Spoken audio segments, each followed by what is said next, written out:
Hi, I'm E.D. Lewis, and welcome back to my channel, E.D. Lewis Reviews, for another nocturnal review, though this is not being filmed at night, but hey, I take what I can get.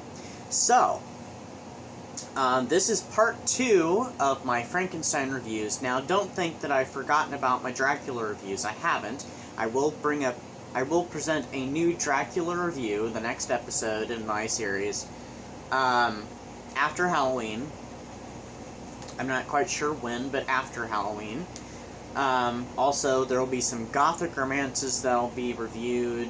I'm trying to think what other things are going to be reviewed. Just a quick preview. And by the way, look, I got my bookcase now decorated with some spider webs. Let's see if we can pan up just a little bit. See, look at that. And I know my hand's getting in the way. Yep. There's Henry and there's Helga. Little haunted house. Some collectibles. Yep, so.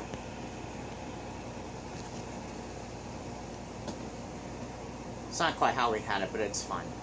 Okay, so.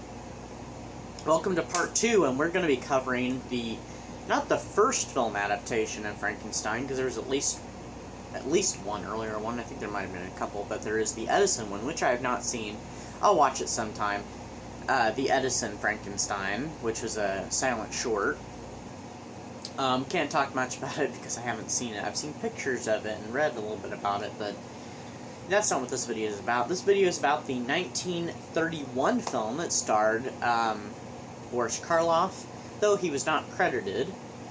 Although I know in the film that there are some credits at the end that put his name, but I feel like those are from the re-release, because in the original, of course, in the opening credits of, even the re-release version and the original, they have a question mark of who played the monster, or a creature, or whatever you want to call him. So, but anyway, also starring Colin Clive and Victor von Sloan as well. So, anyway, I have so this is the movie. Well, this is the Legacy Collection's cover, which has Frankenstein, the Bride of Frankenstein, Son of Frankenstein, the Ghost of Frankenstein, Frankenstein meets the Wolfman, House of Frankenstein, House Dracula, and Abbott and Costello meet Frankenstein. So it has 8 films. And ironically, when we moved, I actually somehow lost this. This is not my original copy. This is a copy that I was gifted to replace it. So I'm very grateful for that. So don't ever think I'm not grateful for when something's replaced, because I'm like, I don't know if it's eternally grateful, but I'm insanely grateful, so yes. But you can see, the edition of Frankenstein I've had for years since I was a child, that, you can see where they got the inspiration for it, Boris Karloff, because that's the famous Universal Studios, Frankenstein. So let's talk about the 1931 movie, Frankenstein, really quick. Try not to make this be a long video. So, let's talk about the synopsis, really quick. The film opens in a graveyard, and we see Frankenstein, now named Henry, because they've switched his close friend Henry. I forget what his last name is off the top of my head. I know it starts with a C, but I can't think what it is. They switched his name and Victor Frankenstein's name around, so now Victor is the friend, and Henry is now the scientist and Baron-to-be.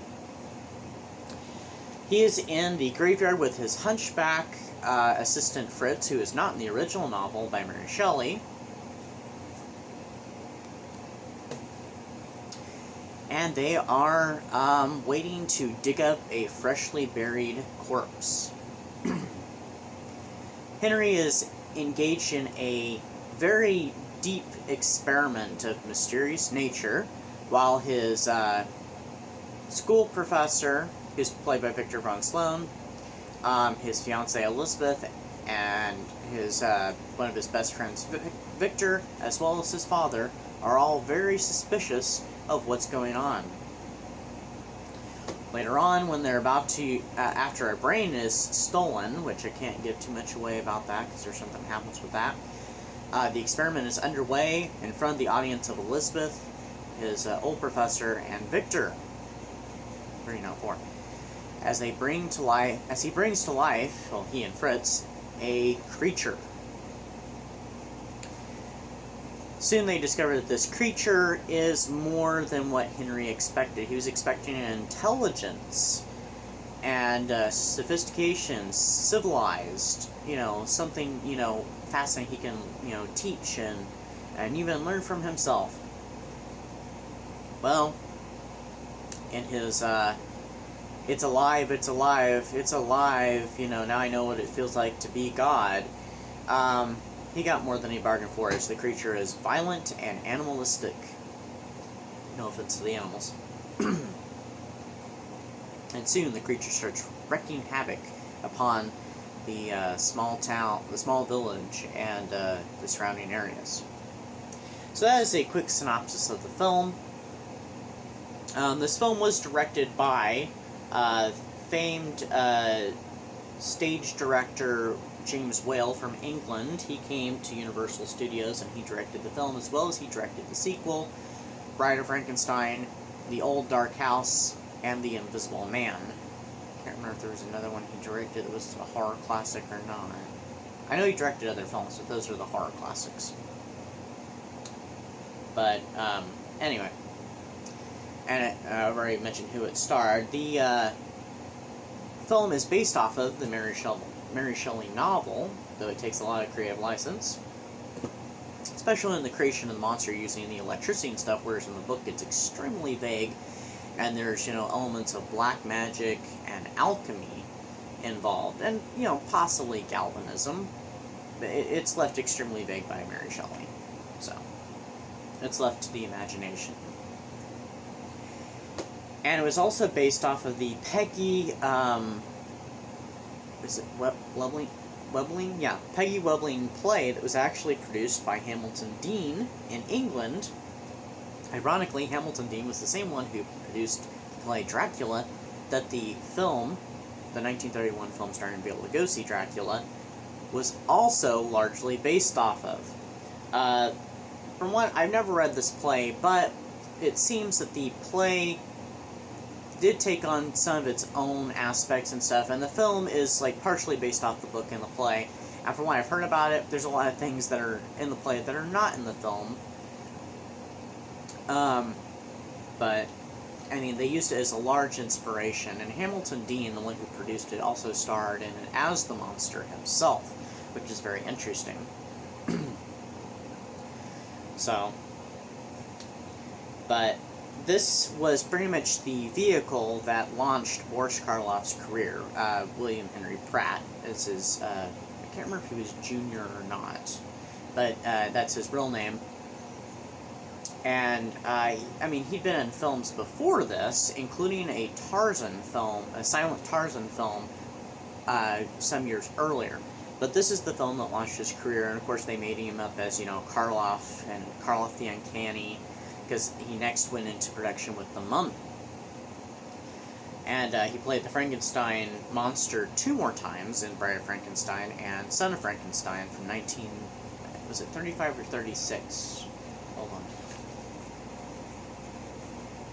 35, I was thinking 35, and then 1939. And then he returned for House of Frankenstein, and he played a mad scientist. So, now originally, the actor who was supposed to play the monster was not Boris Karloff. He was actually discovered by James Whale at kind of a cafeteria area at the studios, and he was interested in, I think it was the bone structure of his face or something, and so he, basically got him to come do a screen test, which Boris Karloff was rather, probably mortified that he was going to play a monster, and he thought he was going to play a completely different role.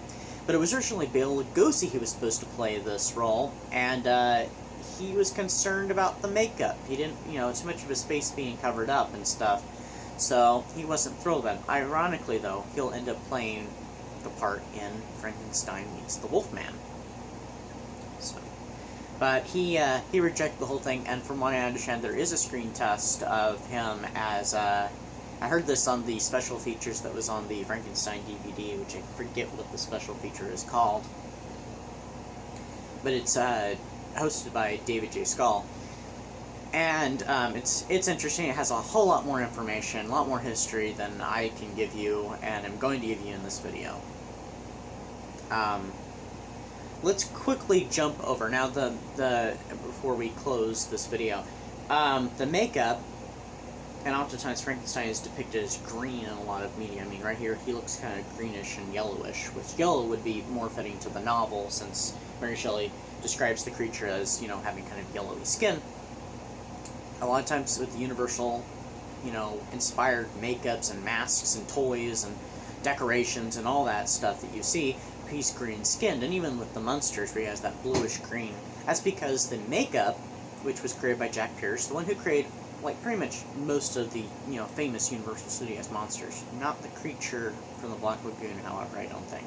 Pretty sure he was, he definitely did not, because he was, fired from Universal long before that movie came out. The makeup was achieved by building up collodion and cotton and spirit gum and this very, you know, almost kind of toxic smelling makeup job, and it was extremely, you know, long process and very arduous and painful even to remove and stuff. Now,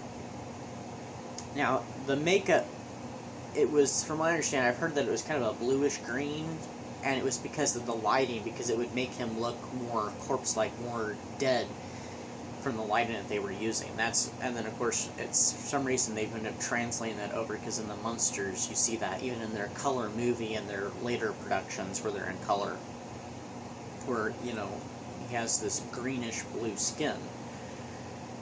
I mean, they probably could have changed the coloring, but they didn't. But, what was the last bit I was going to talk about? Because I talked about the makeup. Talked about Bela Lugosi, Boris Karloff, background of the film a little bit.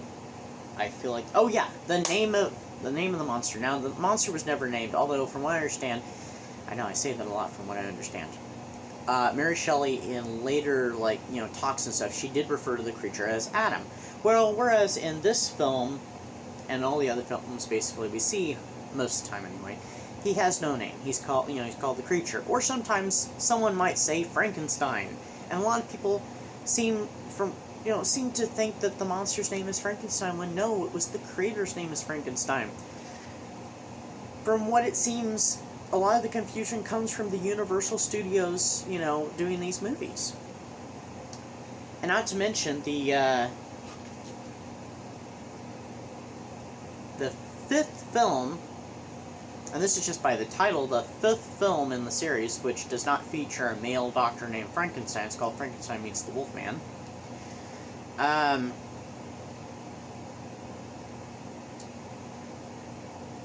It's literally called Frankenstein Meets the Wolfman, and, you know, it's a crossover of the stories of Frankenstein and, you know, the Wolfman series. It's a direct sequel to the Wolfman. Now, there is someone by the name of Frankenstein. There's a Baroness Frankenstein, and she's the daughter of, well, she's the granddaughter of Henry Frankenstein from the original film, but she's the daughter of this other Frankenstein. I can't remember what his name is. It's Wolfgang was the one who Basil Rathbone played. What's his name?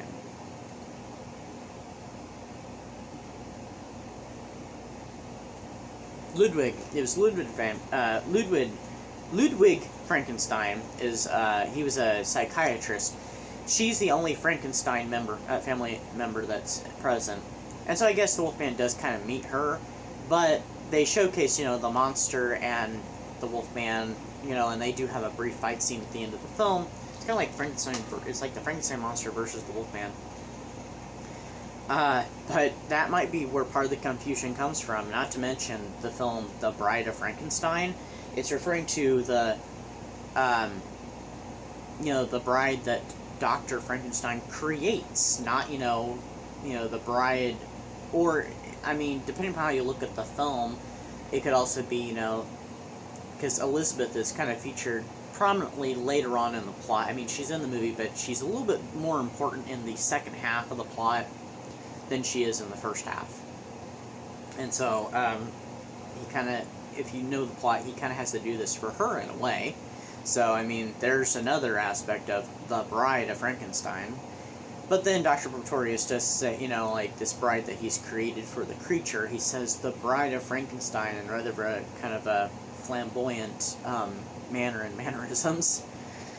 But anyway, so that is part 2 of my Frankenstein series. I'll come back sometime in the near future, I'm not sure when, probably next month, with another Frankenstein.